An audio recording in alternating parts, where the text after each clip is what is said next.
Hey there, Georgie here with Ukraine Matters. I want you to stop doing whatever you're doing and listen at this. Ukraine has overtaken Russia in the number of drone attacks for the first time in the month of March. Ukraine has launched more drones to Russia than Russia did towards Ukraine. In my perspective, this one sentence summarizes everything in where this war currently is.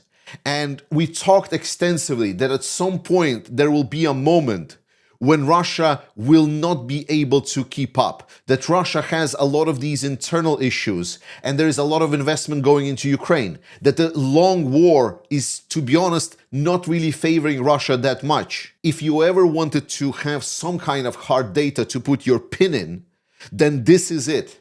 Ukraine is breaking the neck of the Russian aggressor. All the investments and growth of Ukrainian military is now paying off. And this dynamic changes the whole economic outlook of Russians. Yes, currently Russia is experiencing a little bit of a boom with the oil prices going up. However, who cares what the oil price is if you actually cannot sell and deliver this oil? Ukraine is basically suffocating Russia. They are targeting the three main Russian oil export terminals that are supplying 80% of the Russian export oil, which is Ust-Luga, Novorossiysk, and Primorsk. That's it. Ukraine continues their massive drone campaign, and suddenly, whatever Russia is producing, they cannot export. And already now the reports are, we already got confirmation that some parts of the Russian production is gonna get closed down. And this is a problem for Russia because a lot of the Russian oil taps are located in permafrost area.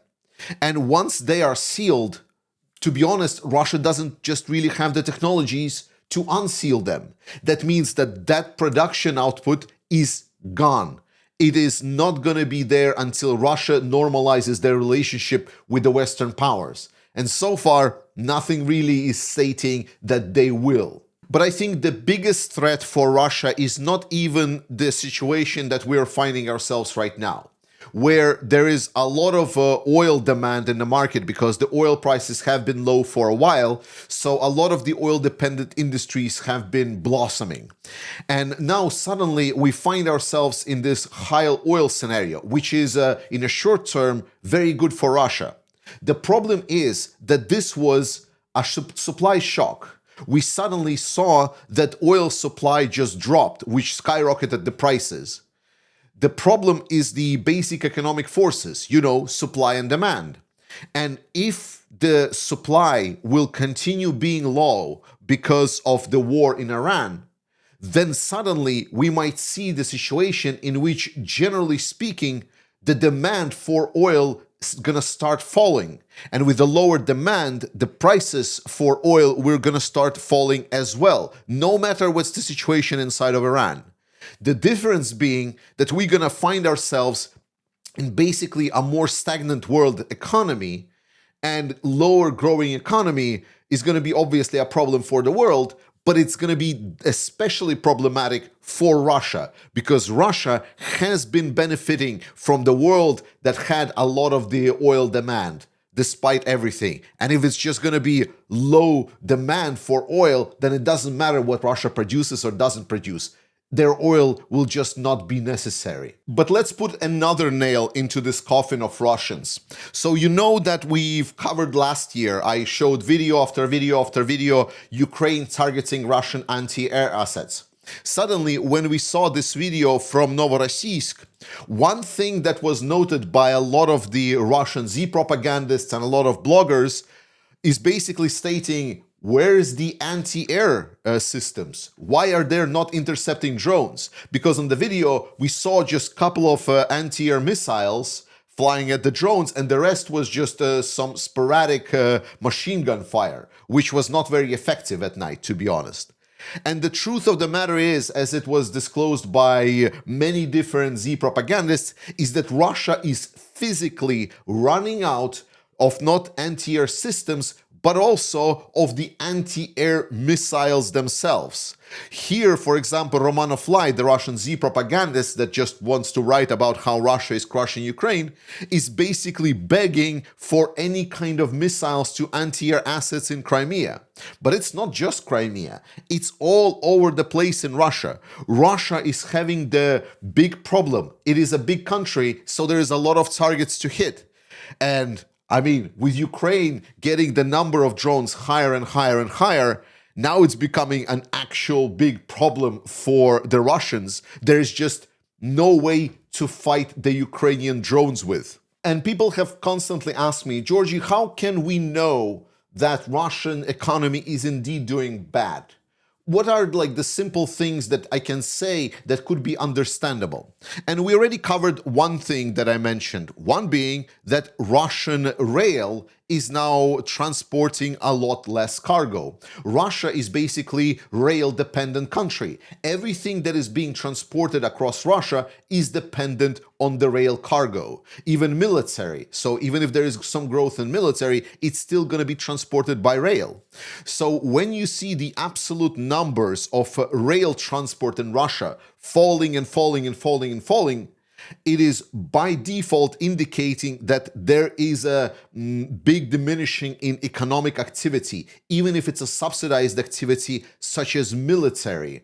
In this case, for example, stockpiles being emptied and they cannot output the number of tanks as they did before, because now they actually have to build tanks instead of just refurbishing some old ones. But this goes for all types of business activity. Another good indicator I found recently that was mentioned by some of the economists was, what about the number of shops? Because think about it logically. If the economy is working, people will still be buying stuff. And it doesn't matter kind of like what stuff or the preferences might change, but some kind of the number of boutiques and shops all across the country should be approximately even, sometimes less, sometimes more, but generally towards the higher side. Well, now the number of the shops actually dropped for Russia. It dropped some 30% actually year on year. Russia is having a lot less shops being open than it had ever since year 2000 when Russia had the major crisis. Again, a simple indicator that definitely showing that, there's definitely some issues with the Russian economy, and this is very understandable for anyone trying to follow. But if we're going into some kind of a deeper understanding, like how big is the problem? Or just listen what the big guys are stating. Listen to the Russians, because when you listen to some kind of a Western journalist covering the situation in Russia, they always say it's like, it's like 50-50, it's like maybe good, maybe bad. But when you listen to the Russians themselves, when they're talking in their forums, then suddenly you get an absolutely astonishing. For example, Deripaska, Russian billionaire, is stating that Russia is doing so bad that to just kind of get themselves up into their output and to get the economic activity, then they would need to work 12-hour work days, 6 days a week. That is the proposals that are sounding and coming from the mouth of the people in the highest echelon of the Russian economics. Now, this is terrible. No one in their right mind would even mention something like this, that this is the necessity for the Russian economy to continue to function. And you can treat it as any way you want, like a joke, half joke, and so on. But fact of the matter is, this is the statements that are being made. But obviously for me, the data nerd and person that really likes looking at the numbers instead of the statements and general vibes, the numbers are telling how it is. It is bad. It is truly, utterly bad. The first 2 months of Russian work in 2026 stated that decrease of Russian economy is 1.8% year on year. Russia is minus 1.8% GDP if you count by year on year on the first 2 months. That is awful. And you know what? There is actually 2 points that make it even worse. Firstly, this is total Russian economy. So 1.8% also includes heavily subsidized sectors such as the military. Military is not producing long-term added value. It's not getting your economy booming. It does help with the injection of some work and some funds into the economy, but it's not creating the multiplicative effect of more businesses working around it. That is not the effect that Russia is getting. And even with that, the total is minus 1.8. And before I reveal just how much worse it is, let's actually look at some of the wording here, because in Russia, you cannot just call a spade a spade. You need to massage it somehow. You cannot really work around it. So just listen how this media tries to talk around the Russian economy just going downhill. The country's economy entered a phase of negative growth. And then it's like, which is called recession, kind of like at the end. I just find it extremely hilarious, all these terms like negative growth, like soft landing, which a lot of the Western journalists take for granted. But I think here we don't even need to read between the lines. It's like people at the end just kind of acknowledge what it is. But let's actually mention how bad Russian economy is doing. Because while it was, remember, minus 1.8 that was stated year on year in first month, well, when you look at the basic activities, so-called basic activities in Russia, then suddenly January and February show a decrease of 2.8%. So that's like additional negative percent. Where did this came from? And how did this work? Because what this measures is essentially all of the large businesses and large sectors of business inside of Russia that are being measured how well they're performing. So this basically states like if you would want to get from 2.8% year on year to 1.8, then essentially there should be somewhere small and medium business that is growing somewhere like a plus 2% per year or something like this, like on average. So let's just say Russians just here really caught themselves lying once again. The reality of the matter is that Russian economy right now is about minus 3% year over year. And this is sort of like the first official year when they're acknowledging their negative growth, so to say. It is really bad. It is atrocious for Russia. So touching upon the small and medium businesses, I think this is a very good example just because it's very mass spread and it's out there in the face. So if you didn't know, inside of Russia right now, there is a big culling of livestock. And they are using essentially the veterinary laws and veterinary services to sort of brand some of the livestock that is owned by the smaller farmers as being sick. And then they force cull it without paying a lot of the money to the farmers.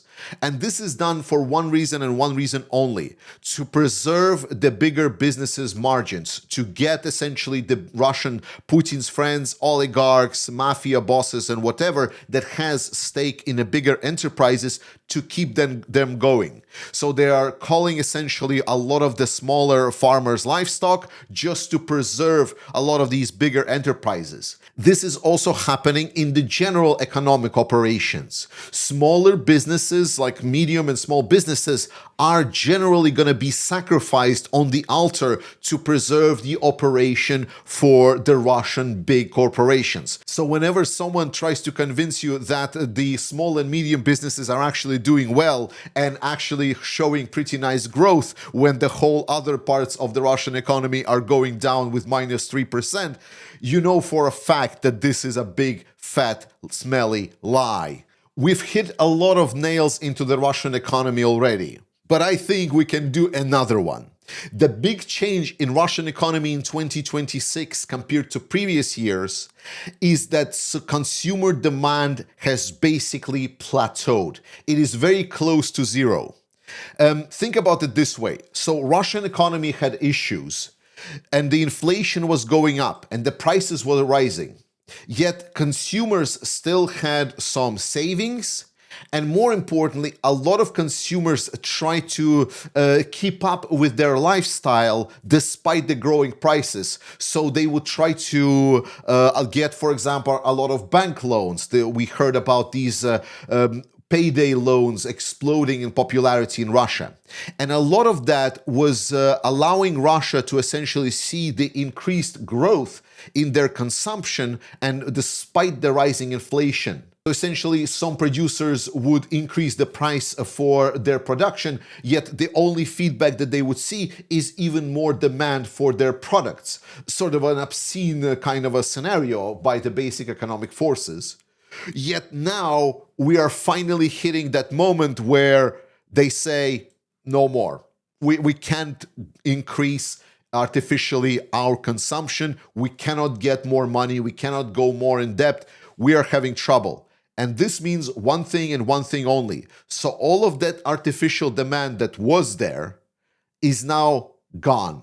If now this is going to plateau, then suddenly the output cannot increase for a lot of the production. This means that the economy will even more slow down, that it will go down even more, and we will see cuts in production and Russian output.